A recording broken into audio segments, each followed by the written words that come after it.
ابكوا لغربتي عليه، ابكوا لغربتي عليه. هنيئا لمن اتصل غمه وهمه وقلبه بقلب المولى علي بن أبي طالب. هذا الإمام الغريب الذي عاش من دون أحد ومن دون فاطمة، فلما انقضت أيامه أقام وليه علي بن أبي طالب صلواتك عليهما وآلهما هاديا، إذ كان هو المنذر ولكل قوم هاد. جددوا البيعة فقال والملأ أمامه من كنت ما شاء الله فعلي. بأرفع الأصوات اللهم والي من وال وعاد من عاداه وعاده. ارفعوا الأيادي وانصر ما شاء الله واخذون.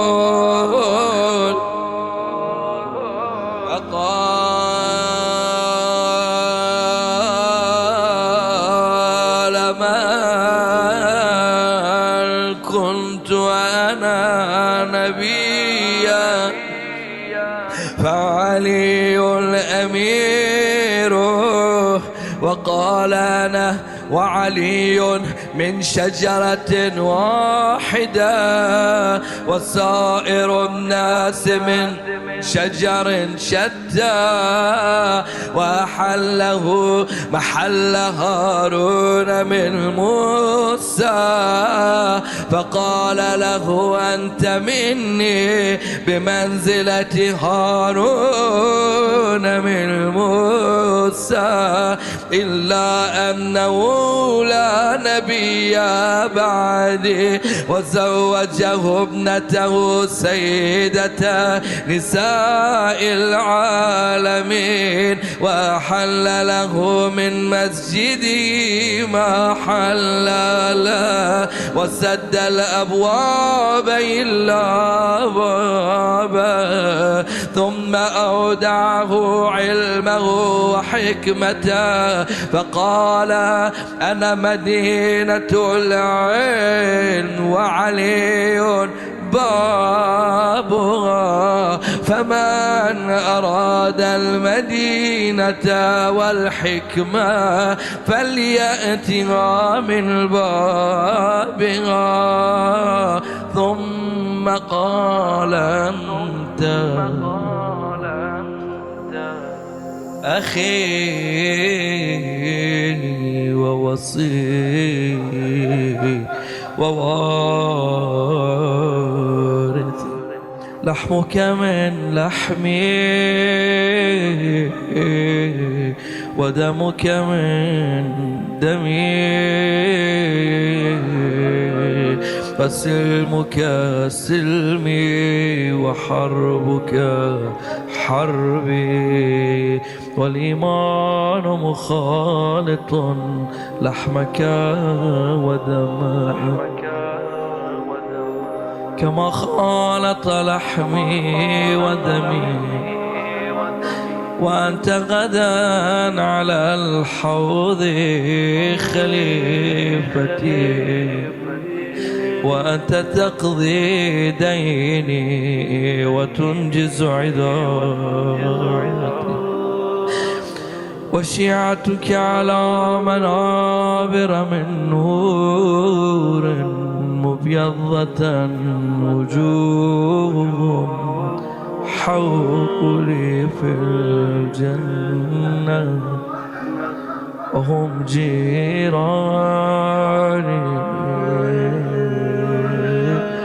تصوروا هذا المشهد ولولا أنت يا علي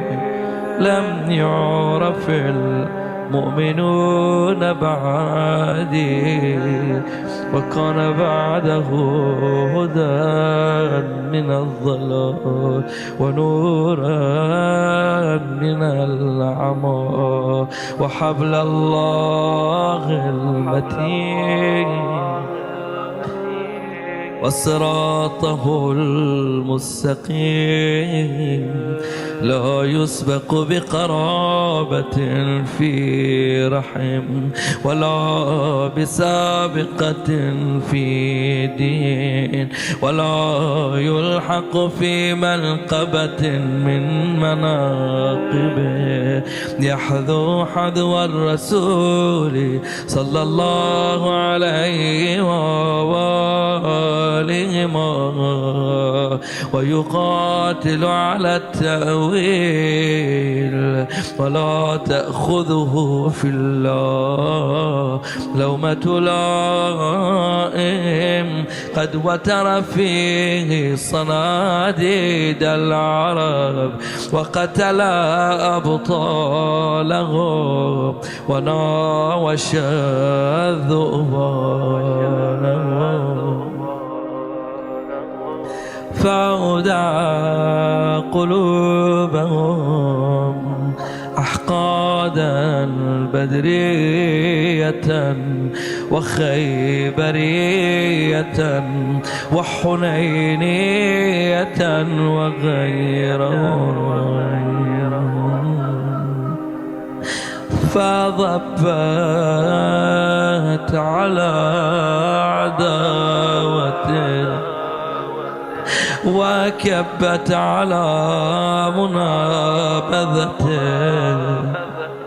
حتى قتل الناكثين والقاسطين والمارقين.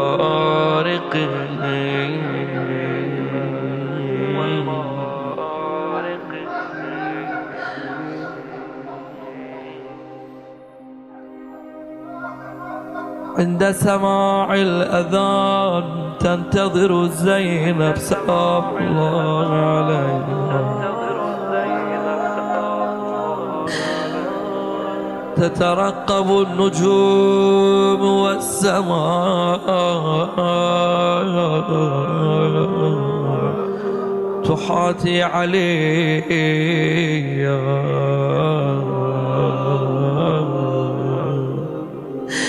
حتى جاءت الصيحة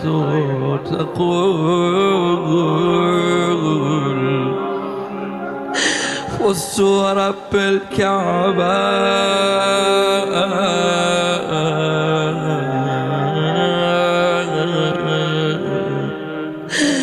ولما قضى نحبه وقتله أشقى الآخرين يتبع أشقى الأولين، لم يمتثل أمر رسول الله صلى الله عليه وآله في الهادين بعد الهادين. خذوا هذه المراحل مع زينب سلام الله عليها، والأمة مصرة على مقته، مجتمعة على قطيعة رحمهم وإقصاء ولده، إلا القليل ممن وفى لرعايته، الحق فيه